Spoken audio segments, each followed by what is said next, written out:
Ladies and gentlemen, on Sunday, October 23rd, the United States received an urgent formal request from the 5 member nations of the Organization of Eastern Caribbean States to assist in a joint effort to restore order and democracy on the island of Grenada. We acceded to the request to become part of a multinational effort with contingents from Antigua, Barbados, Dominica, Jamaica, St. Lucia, St. Vincent, and the United States. I might add that 2 of those, Barbados and Jamaica, are not members of the organization, but were first approached, as we later were, by the OECS and asked to join in that undertaking, and then all of them joined unanimously in asking us to participate. Early this morning, forces from 6 Caribbean democracies and the United States began a landings on the island of Grenada in the Eastern Caribbean. We have taken this decisive action for 3 reasons. First, and of overriding importance, to protect innocent lives, including up to 1,000 Americans whose personal safety is, of course, my paramount concern.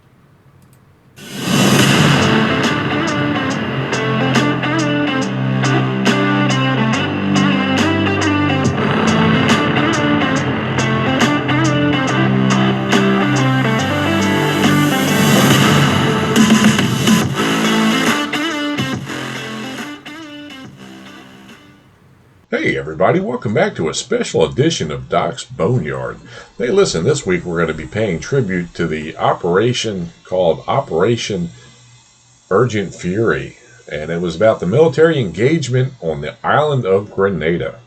Now that soundbite that you heard in the beginning was President Ronald Reagan giving a press conference about the operation and the purpose of why we were there. So for some it was just a page in a history book, but for those that were there on that island during that campaign, it was combat, folks. Bullets are flying, lives are being lost, people were dying. Yes, it was real. So, what in the hell is a Grenada, and why the hell were we there? Well, I'm going to throw in a quick background synopsis here. This is basically going back from 79 to 1983.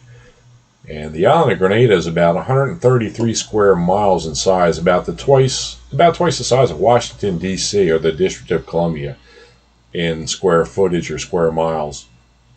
And the population then was about 100,000, primarily English-speaking descendants of African slaves. And the island of Grenada belonged to France for more than a century before it was ceded to Great Britain in 1763 by the Treaty of Paris. Now, the island of Grenada was basically under British control until it gained its independence in 1974. And that kind of opened up the doorway, so to speak, for communism to kind of start to spread its roots to that small island nation. So basically, in a nutshell, from about 74 to about 79, there was a lot of widespread dissatisfaction with piss-poor economic conditions in the government. And that basically opened the door and allowed Castro and the Soviet Union to get a footprint on that small island. So you're probably asking, how did the Soviet Union begin to get a foothold? Well, they actually constructed a 9,000-foot runway at Port Salinas. And it was believed to have been for tourism, but it was actually the beginnings of military infrastructure to land MiG aircraft on there for Soviet operations. So you can obviously see what kind of raised a red flag at that time. So what happened then? Well, basically the native Grenadians got tired of the bullshit, actually, and staged a coup on the 12th of October to unseat the reigning dictator, who obviously had ties with Fidel Castro and the Soviet Union. So in the wake of any democratic government, a general by the name of Austin dissolved all civilian authority, assumed control, and established a revolutionary military council with himself as spokesman. And what this clown basically did was shut down the airport, posed a 4-day, 24-hour curfew, and warned that violators would be shot on sight. And these restrictions prevented the thousands or more U.S. citizens on the island from leaving, Also created a special hardship for the 600 American students at the St. George School of Medicine. That's a medical school on the island itself. So, to make a long story short, the neighboring Caribbean nations got on the bat phone to the White House and just kindly asked for help. So that's how we got involved. So let me kind of throw the timeline down here for you. The call went out about October 12th. We were actively engaged on the 25th of October. So now the Pentagon basically had just a little more than 2 weeks to throw an operational plan together, get all the components into place, and, well, the rest is history. 25 October 1983. In the pre-dawn darkness, ships from the USS Guam Amphibious Raiding Group and C-130s from Hunter Army Airfield, Georgia approached Grenada. Acting upon information from SEALs reconnaissance, and nearly 400 Marines made their helicopter assault on Pearls at about 500 hours. Roughly at precisely the same time, an airdrop of nearly several hundred Rangers at Point Salinas was held up by 45 minutes because of a loss of an integral navigational system in the lead C-130, which required that the sequence of C-130s be adjusted in the air. Now, it's important to note, because of this navigational system flaw, as the JSOC report that I'm reading says, we lost 3 or 4 SEALs from SEAL Team 6 because of this, and I'm going to explain that in just a second.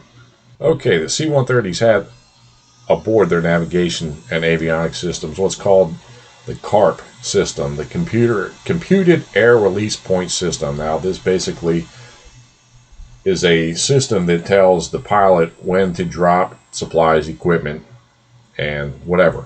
And it relies on GPS and coordinates. Well, somebody fucked up and put in the wrong coordinates, and when the SEALs were given the order to drop, they dropped into heavy seas, and obviously we lost some really good men that day. You want to read more about that specific incident, I urge you to check out Dick Marcinko's book, Rogue Warrior. He goes into detail about some of the parts of the operation on Grenada and the SEALs that were lost that day. So again, I want to reiterate that the Pentagon had just a little more than 2 weeks to put all these operational plans into motion. And it gets better, folks. The Department of Defense had no tactical maps for the island of Grenada. So they did what they could and used the next best thing. They used tourist maps. Yes, tourist maps without great coordinates for coordinating airdrop supplies, support, whatever. Yes, they had regular civilian printed on paper maps. So who was involved in this operation? Well, obviously there was the 82nd Airborne. There were several elements from the 75th Ranger Regiment. SEAL Teams 4 and 6. The top secret super covert group known as the Unit, or Combat Applications Group, otherwise known as Delta Force. And you can read about Delta's involvement in Operation Urgent Fury by reading U.S. Sergeant Major Army retired Eric Haney's book, Inside Delta Force. Yes, he goes in and talks a little detail about the operation at Richmond Hill there.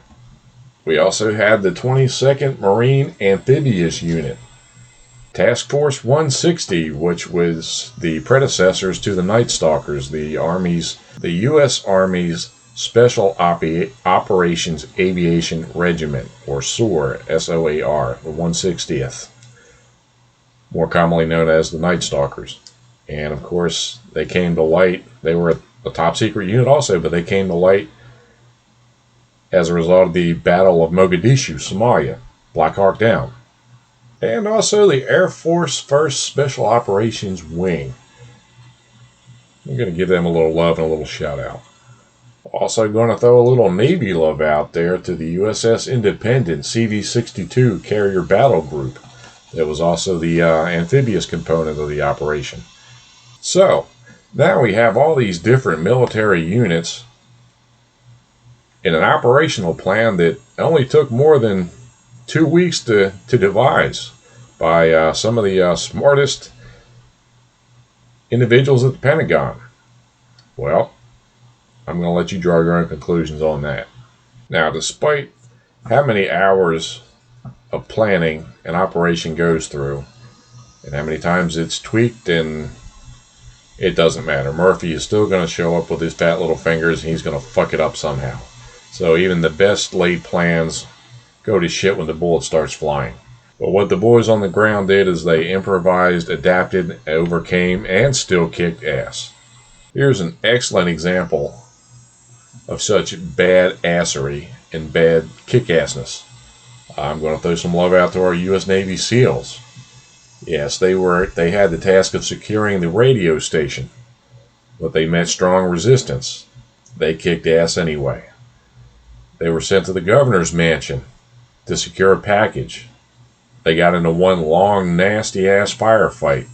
They still kicked ass. They kicked ass until they were linked with the Marines the following morning, and they evac'd the package and themselves.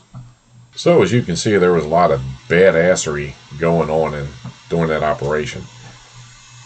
Now, before I go any farther, I want to apologize because, try as I may, I could not find any really good sound bites from the veterans of the Operation Urgent Fury in Grenada. Try as I may, there is just not shit on the internet. But what I did find is a replay of a military channel documentary, which I'm going to throw in. And I apologize for the quality of the audio. It's not great, but it gives some really good first-person accounts of what went on during that operation.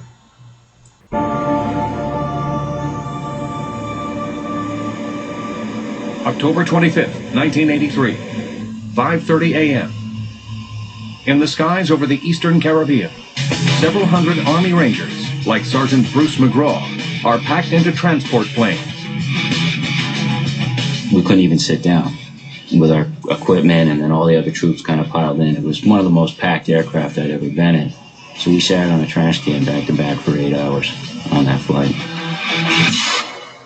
The mission jumped directly into what is now enemy territory, Point Salinas International Airport. Ranger Steve Trujillo is a senior medic in one of those planes. He is shown in shadow because of his current job. Rangers operate at night, okay? And we had been working at night for years. That was our environment, nighttime. For Rangers, speed is essential. Surprise before dawn is key. But now it's already daylight. The enemy will see them if they jump. The invasion of Grenada has yet to begin. We all said, where? And it's already at risk. 7 months earlier, President Ronald Reagan had signaled his concern about a Caribbean island nation known best for its spices. Grenada, that tiny little island. It isn't nutmeg that's at stake in the Caribbean and Central America. It is the United States' national security. A military coup raises the threat of a second Cuba in this strategic area. President Reagan orders American troops to war for the first time since Vietnam.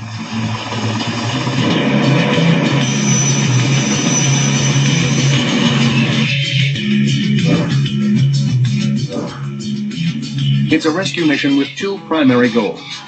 It begins with Rangers parachuting onto the Point Salinas airfield to secure the airport adjacent to St. George's University. Rangers will then rescue hundreds of American students trapped at the school. At the same time, another group, Delta Force commandos in Black Hawk helicopters, will go to Richmond Hill Prison and attempt to free political prisoners there. Prior to the coup, no one at the school could have imagined needing to be rescued by U.S. Rangers.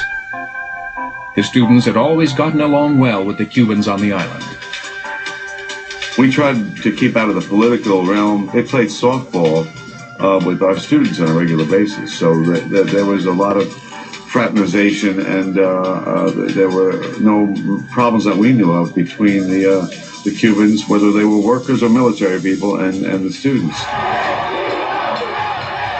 But now, the coup was making the students' situation unstable and dangerous. A curfew was instituted, which was actually announced on the radio as a shoot-to-kill curfew. We had very, very limited food. We ran out of water within 24 hours. And we didn't even have water to wash ourselves or to go to the bathroom. I think that is probably the time when most of us started realizing that something major is going on in the country and we want to leave. Days gone by, we became more and more worried about what was going to happen to us. The head of the coup and several of his soldiers came to our campus one day to try to calm us down. However, it had the exactly opposite effect on us.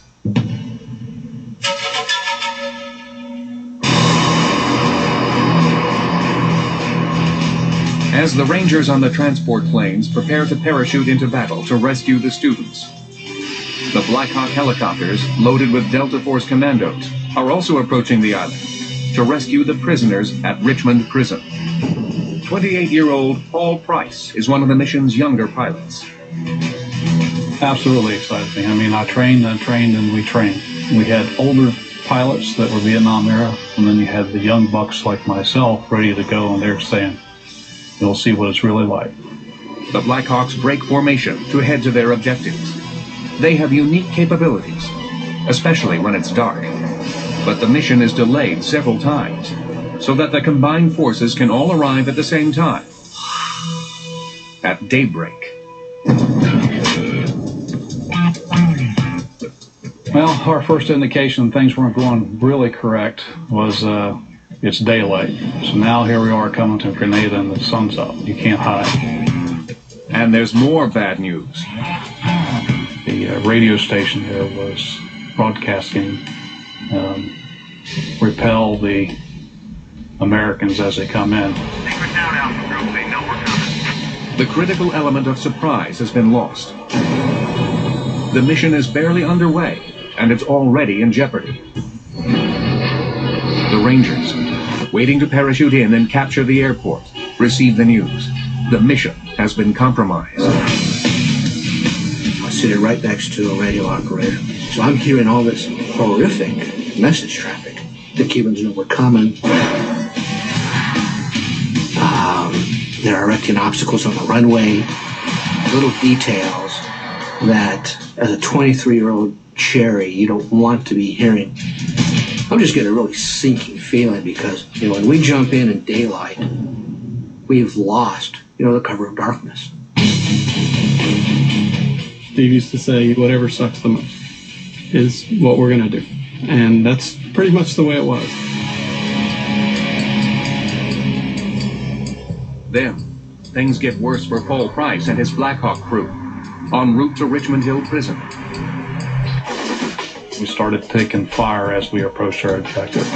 We saw it and we heard it from both sides, left and right side. At that point, just decided to kind of regroup and go around and come back in and try it again. Pilot Keith Lucas makes a second approach. I'm doing navigation and telling him which way I need to go to get the airplane into the position. There's nowhere to set the helicopter. When we were looking at our maps, which were basically road maps, it really didn't show terrain relief or obstacles or anything to that effect that you want to know as a pilot going into your landing zone. We're taking such heavy fire. At this point, we take a major hit on the aircraft. The airplane shook violently. Keith was hit. I took the controls and basically just dove the helicopter down into the valley to get out of harm's way and to recover the helicopter. Don't have too many options now. I really don't want to go in the water with all these people on board My only option is the trees that are over to my left, or try to make it over to the airport, which is not secure because the Rangers haven't jumped in yet. So my option was to put it in the trees. It's a horrible option, but it's the only one they've got.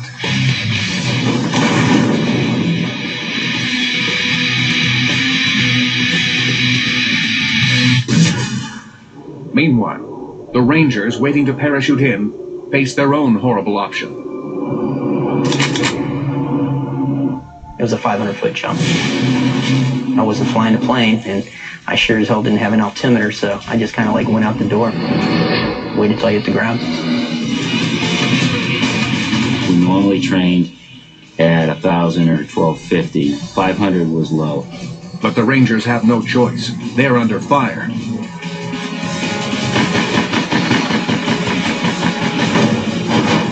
I just remember like seeing that everyone's like looking around, like all of a sudden there's a beam of light coming through the plane. The Rangers have to jump. I hit so hard that it shattered the crystal on my watch. 0531 was the time that stuck on there.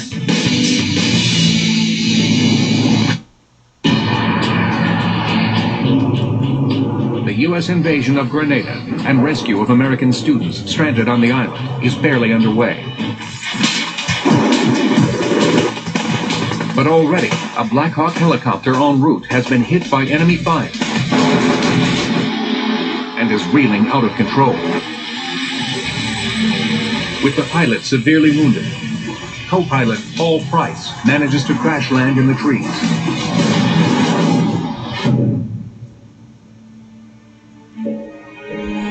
I'm hanging upside down. I can't see. I reach up, pull the throttles off, everything offline. I always carried a boot knife. So I got myself out. I said, yeah, anybody seen Keith? And at this point, it's starting to smoke, and we know it's going to blow any time.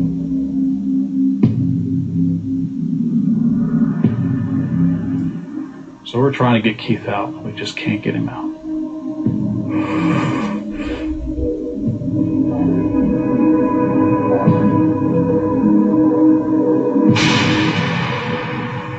Black Hawk pilot Keith Lucas is dead, shot in the chest and head. He's the first casualty of the operation.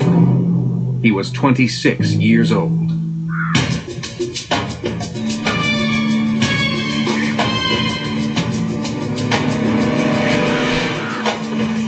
The survivors move up the mountain to high ground and are eventually rescued.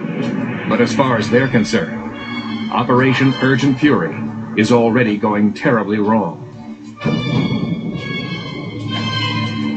The Cuban and Grenadian forces know they're coming, and a pilot is dead.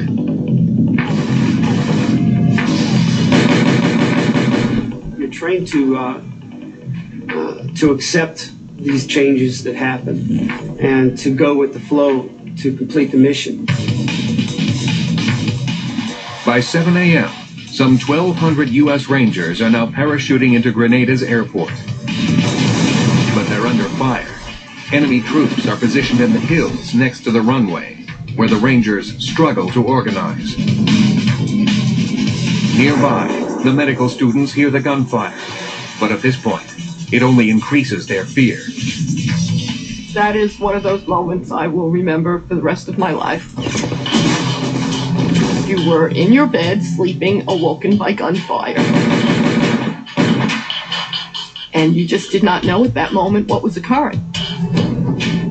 Meanwhile, it's sheer chaos for the Rangers who've just landed. The Cubans had driven trucks out onto the runway, and they had pounded spikes into the tarmac, barrels, concertina wire, barbed wire, logs. They did not want anyone to land aircraft onto the runway. We were on the south side of the runway, and we moved north to clear the control tower area. And that was when I saw our first casualty.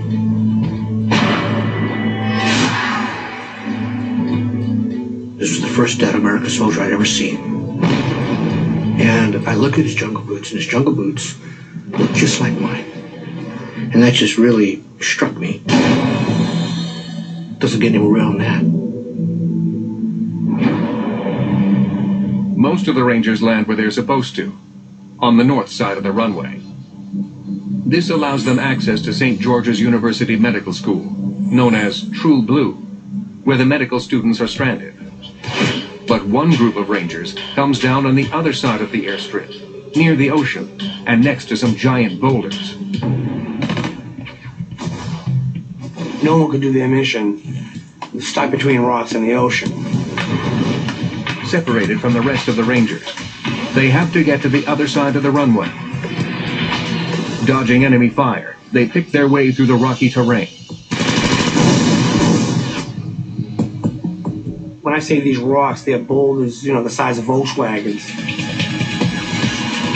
And it won't get any easier when they arrive at the runway, where the Rangers will be wide open to enemy fire.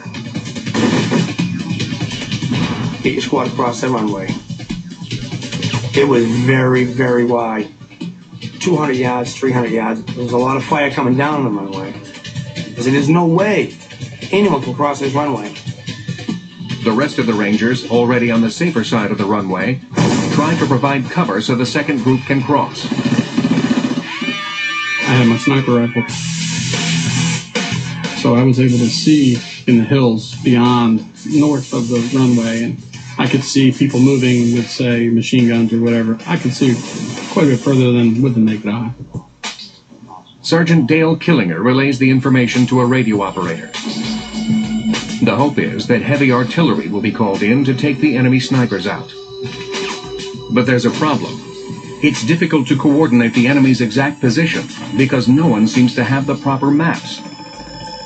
We had, essentially it was almost like a hand-drawn map from a handout that somebody might get in a hotel or something like that. It was not a military grid map. The runway was actually sketched onto it, but there was no relief, there was no elevation, there was no vegetation. We don't know exactly what happened. We just know that we didn't have the right maps for Grenada. The maps they do have, supplied by the Grenada Tourist Board, are 5 years old. It's an intelligence failure that threatens the men on the ground. At 18, I left that up to, the officers and, the majors and colonels. I always thought they knew what was right and what to do. Stuck in no man's land, the Rangers need a plan. Now. The commander has a bold idea for getting his squad across the runway. And he says there's a bulldozer down the runway. So they found someone that could hotwire a car. They can hotwire that bulldozer. I can do it. Let's go now. All right. He went down there. They hotwired the bulldozer.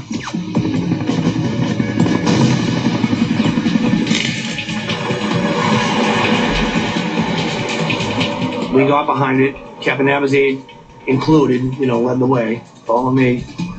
Sergeant Manus Bowles positions himself behind the controls. He is exposed and vulnerable. He had the blade of the bulldozer up as best he could, and he ducked, I guess. I mean, I was more concerned with my own ass than his.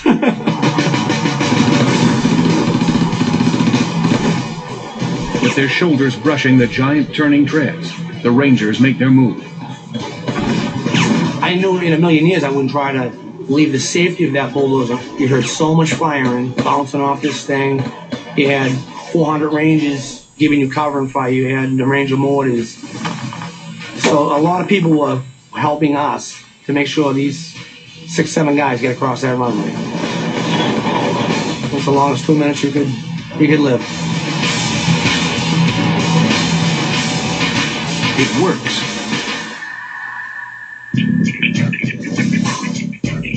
The bulldozer helps reunite the Rangers. By mid-morning, the airport is secure, and U.S. planes can land. Now the Rangers turn their attention to the original mission, the rescue at the medical school. Resistance is light, and after a brief firefight with Grenadian guards, U.S. forces enter the campus. I remember hearing kids are outside, it's the Americans, and then at some point hearing an American soldier saying, we're American soldiers, we're going to get you out of here. Some people were very happy, some people were crying, some people were laughing. One of the things my friends and I were saying to each other, if I ever get off this damn rock, I'm going to kiss the ground, and kiss the American soil. When the soldiers first came and we started talking to them, I still remember them looking at us and saying, what do you mean, ma'am? There's more students. We thought you were all the students that were there. And unfortunately, they didn't know about the other campuses. The Rangers are shocked to learn that these aren't the only students. There is another medical school campus nearby at Grand Anse with even more students. And hundreds of others are scattered around the island. School officials had tried to warn the military of the situation. We had been working with the State Department and the National Security Council regarding this. My only request, ironically at the time, was that we needed to round the students up so they're at one central location. Somehow, U.S. officials in Washington had failed to relay this critical intelligence to the military. I didn't just show them maps, I had given them maps. I had even marked out possible helicopter landing sites for them. But instead of maps with landing sites, the soldiers end up with tourist maps. Another major snafu in this ill-fated mission. The Rangers need a better way to find the second campus at Grand Anse and rescue those students. But first, they have to evacuate the 138 students at the main campus. At some time in the late afternoon, they escorted us back to our rooms to collect one bag. They gave us about 10 minutes in our room. The students are ready to leave Grenada. But unforeseen obstacles will threaten both them and the troops.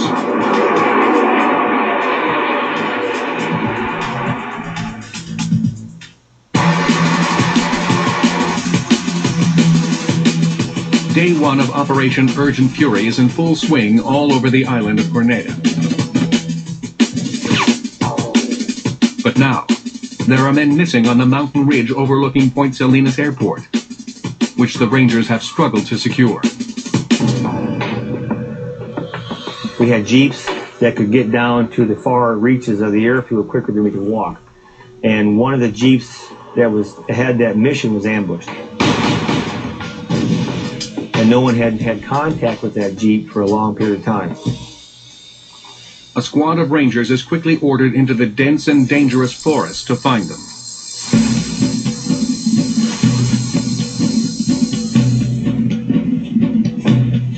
We get up top of the hill, and that's when things start coming apart.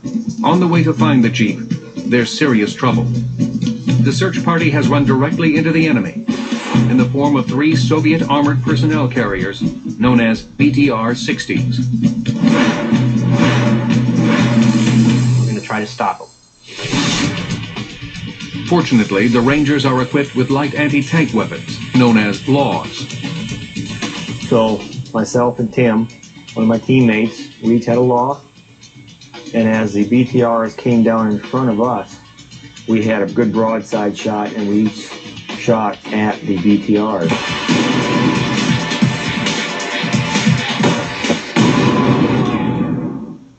And we both missed. Missed.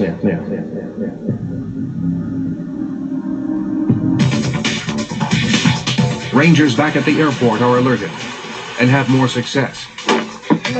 They also hammer the BTRs with mortars and LAW rockets. Some poor soul was thrown straight up in the sky, probably 200 feet. And the only thing I said when that body went in the air, I went, holy shit, look at that. I'd say poor guy, but he was shooting at us a minute earlier. All of a sudden, just hit the fan. What I mean is, there was an immediate, outrageous, hugely loud sequence of firing, and it just didn't stop. It was like somebody opened a can of whoop-ass and started just firing. It's a huge firefight. The Rangers near the BTRs are especially vulnerable to friendly fire. Not only are the Cubans shooting at them, they're also in the line of fire from their own troops. We were on the receiving end of the bad guys getting shot. So we were receiving all the rounds that were getting past them. We knew that they were probably taken out, but not sure. The Rangers survived the assault, and the BTRs no longer seem to be a threat. They continue their original mission to track the missing Jeep crew, but they are uneasy. When they finally find them, 4 crew members have been wiped out by enemy fire. There will be no rescue. Now, the Rangers are deep in hostile territory, about a mile from the airport, and need to save themselves. But one of the BTRs has left them a surprise. You know, I could see through the break in the trees. I scanned my eyes, you know, just a natural act to follow that line sight. And at that moment's when I saw the guy stand up and shoot Lieutenant Ferrari.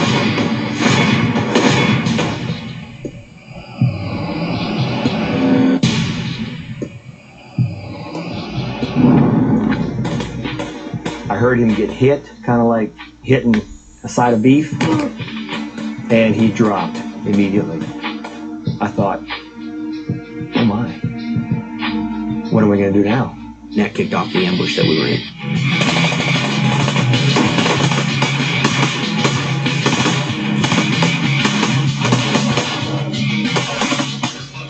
It's about 2.5 hours, that fight. What had happened was that BTR had slowed down enough to let off roughly 11 guys, and they set up that hasty ambush that we walked into.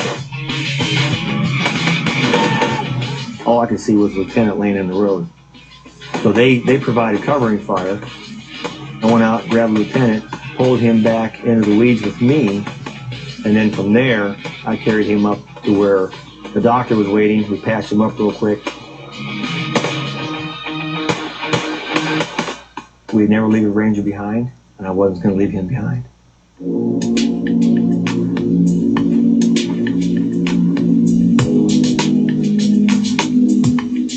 As night falls, the Cubans and Grenadians retreat, and the Rangers take stock of their first time in combat. I shot everything that I had, about 1,500 rounds that day. Day 1 of Operation Urgent Fury has not gone anywhere close to plan. 5 Army Rangers are dead, 6 wounded, and the American medical students are still trapped, unable to leave the campus. The explanation? The threat from enemy snipers is too great. So we didn't really get any rest that night. It was very, very stressful, and we were freezing our asses off. This is like a baptism for you. Early on day 2, the decision is finally made to lead the students to safety, with dozens of Rangers providing cover. The 138 students from the True Blue campus are led outside.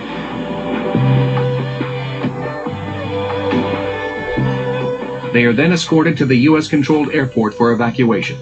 Despite the constant threat of enemy fire, it goes without a hitch.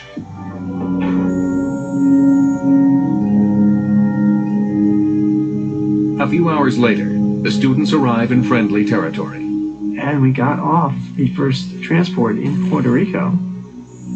I said to a friend of mine, take a picture of me. I want to have one picture of me. And I got off the plane, I kissed the ground. But there are still over 200 medical students stranded at the second campus, at Grand Anse. Even so, President Reagan declares victory in Grenada. I can't say enough in praise of our military, Army Rangers and paratroopers, Navy, Marine, and Air Force personnel, those who planned a brilliant campaign and those who carried it out.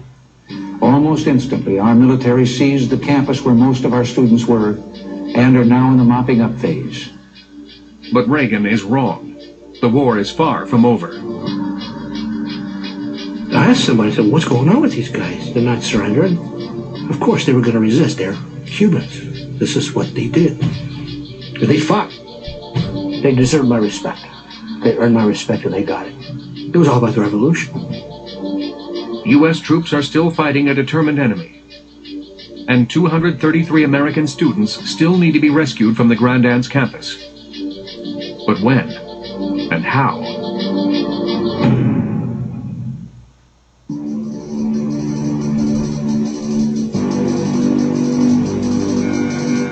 "2,000 miles from Grenada, in New York City, the Chancellor of St. George's University is increasingly concerned about the students the Rangers have yet to reach at the Grand Anse campus. He's getting first-hand accounts of what's happening on the island.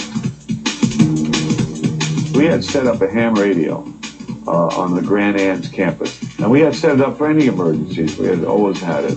When these events started unfolding, we decided to use a code system to be able to use the ham radio to talk back and forth. It's a primitive code system that uses two identical dictionaries, one with the students, the other with the Chancellor, to communicate one word at a time. 159. If you wanted to say parachute, if you look up the word parachute and whatever page number it was on, that would be a number. So it would be 175, that's the page number, A or B, which is the column, and one more number, how many words down. So when the students stranded at the Grand Anse campus wish to communicate the word parachute, the code they send over the ham radio is 175, the page number, B, the column, and 11, how many words down it appears on the page. 175. One of the students' coded messages makes the Chancellor especially anxious. They were saying Grenadian soldiers are walking by the windows waving to us. What should we do? I said, wave back. And I'm calling the State Department to try to find out more.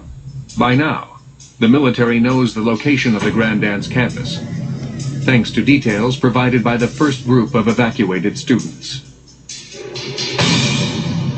But once again, Army Rangers do not have the proper maps for their field operation. The Battle of Grand Anse was planned on a friend of mine's surfing map. Somehow, the surfing map is good enough. Troops make their way to the Grand Anse Medical School, but it's surrounded by enemy troops. There's a lot of fire going on from the Navy, strafing around us, and just out of the blue, machine gun fire came right at me. Hit to my left about a foot, my right about a foot, right in front of me and right behind me. It didn't hit me. The students are also in the line of fire. It's a desperate situation. With bullets flying everywhere, they could be killed before the Rangers can get to them. They would put mattresses up around the windows and stuff to keep any fire, glass shattering or whatever from in them. But, I mean, it was strafed pretty heavily all around them. With the students in dire need of help, every minute counts. The U.S. troops carefully launch their assault. With precision timing, they storm the building and quickly overwhelm the Grenadians. In a matter of minutes, they're inside.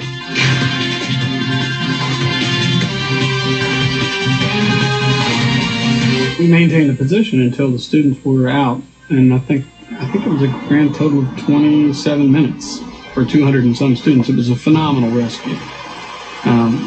It all went, I think, pretty much like clockwork.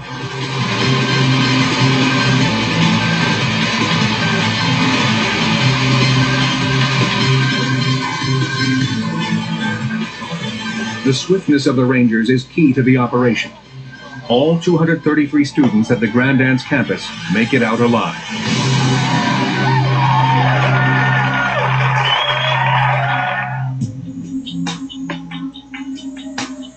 But throughout the island, pockets of resistance remain. To flush them out, Army Rangers will embark on a dangerous mission that will lead to tragedy.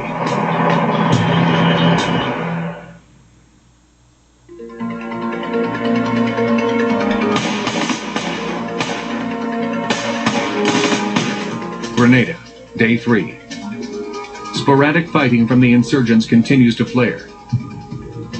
But But on the south side of the island, intelligence reports the enemy is amassing troops. This calls for a new operation. 8 Black Hawk helicopters, each filled with 15 or so Rangers, are assigned to take them out. My platoon leader came out and briefed the aircraft commander and said, and this was the first that I had heard of this mission, we were going to conduct a combat assault in the Calvigny barracks. The Calvigny barracks lie on a peninsula. Access is difficult, and hundreds of enemy troops await them.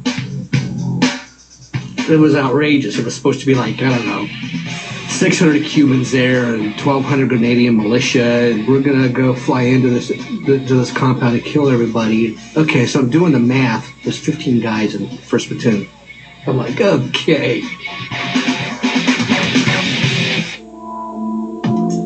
It was very clear. We were all certain that this was not going to be as easy as the other missions had been. Despite being outnumbered, the troops have faith in each other and their state-of-the-art choppers. We had loaded up all the Rangers. We took off together. We swung out to the south of the island. We were going to be the last aircraft. We were going to be 8 out of 8. Black Hawk number 1 approaches the target and lands safely. Once again, medic and ranger Steve Trujillo is front and center. I remember it very clearly. When I left the helicopter, I remember taking fire, the bird was taking hits, and I remember I ran for cover. Someone is shooting at us. I can't see where they are, and I'm looking. A nightmare is about to unfold. In the chaos, something goes wrong. Very wrong. And then I look back as I hear something, and I see all the other birds crashing behind me.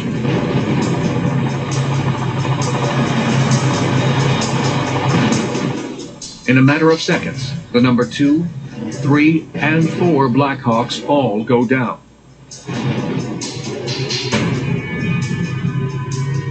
I could actually feel the tremors. I could feel them in the hand grips of my weapon when the rotors were hitting the ground. As soon as we cleared the cliff, I could see 3 aircraft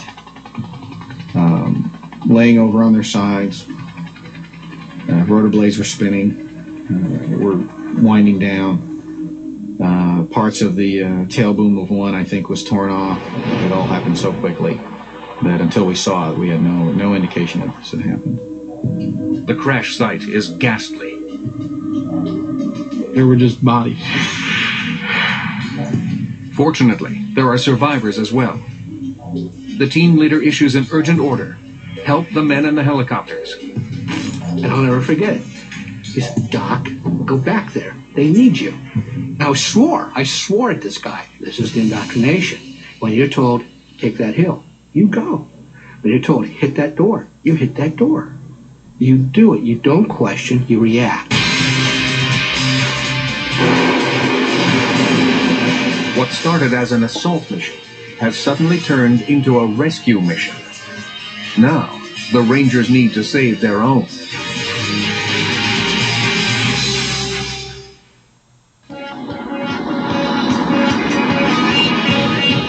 Three Black Hawk helicopters have crashed in a remote part of Grenada. Medic Steve Trujillo, who witnessed the ghastly crash, is among the first on the scene. First thing I was registering on was body parts. I looked inside the bird, and it was pretty gruesome inside. You can't tell how many guys you have, okay? You don't know, because you're just seeing body parts. You're seeing chunks of flesh. A lieutenant's leg hangs by a thread. He was pushing backwards to get back. And I remember seeing his stump just stick straight up.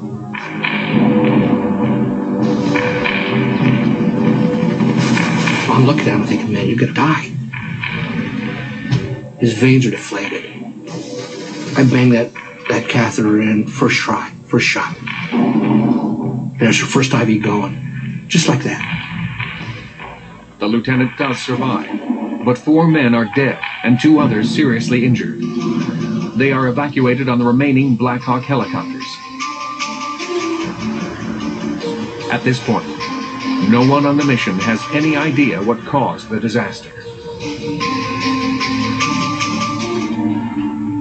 As we started to head back to the airfield, still thinking that the first group was shot down, some point between the barracks and the airfield, Colonel was overhead, battalion commander, and he called down and he said, "But slow down, caveman, you lost 3 aircraft because you went in too hot."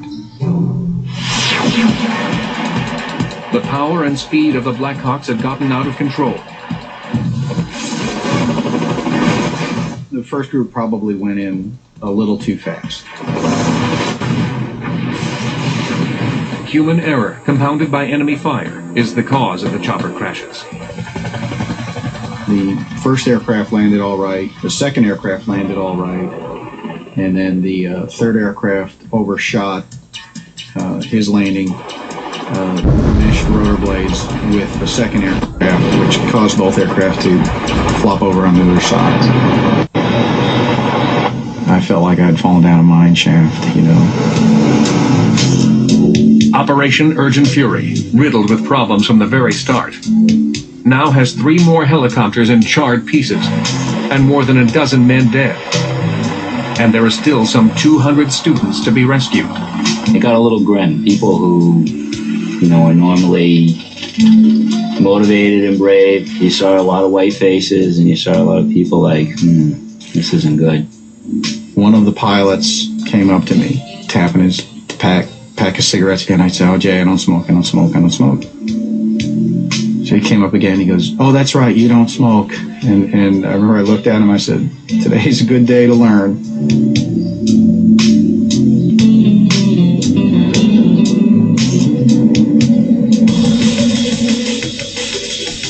Despite the enormous tragedy, the Rangers must quickly regroup and swing back into action.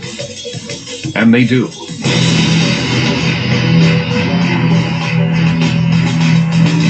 Over the next 2 days, U.S. troops quickly sweep and secure the entire island. With the mission nearly complete, there is only one objective left: rescuing the remaining medical students living off campus on the island. God knows what had happened if they didn't come and rescue us. Maybe some of us would have been killed. Who knows what had happened? Compounding the rescuers' difficulty, the students are scattered in houses throughout Grenada. Finding them won't be easy, but with a dedicated sense of purpose, every last student is tracked down and led to safety. That was one of the purposes of the mission, and the fact that no students were injured or were killed was a very important factor. The main objectives of Operation Urgent Fury are now met. American students are evacuated, and a communist-backed threat in the Caribbean is crushed. Major action ends on October 29, 1983. It was successful. I came back alive. We brought all our boys home because we never left the Ranger behind. And I look back at that as a good thing.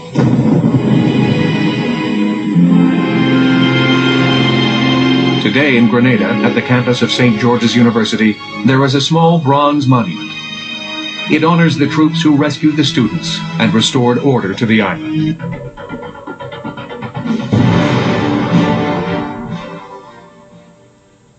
Major combat operations officially ended on November 2nd. Approximately 7,300 American military personnel served in Operation Urgent Fury, including 350 peacekeepers from Jamaica, Barbados, Dominica, and the other Caribbean islands. Now, as a result of this operation, we did lose 19 Americans, including 8 Army Rangers, 3 paratroopers of the 82nd Airborne, 1 Army aviator from the 160th Special Operations Aviation Regiment, and of course 4 Navy SEALs from SEAL Team 6. Total wounded was 116. So from those of us here at the Whiskey 901 Studios a slow hand salute to our fallen brothers. Your sacrifice is not forgotten.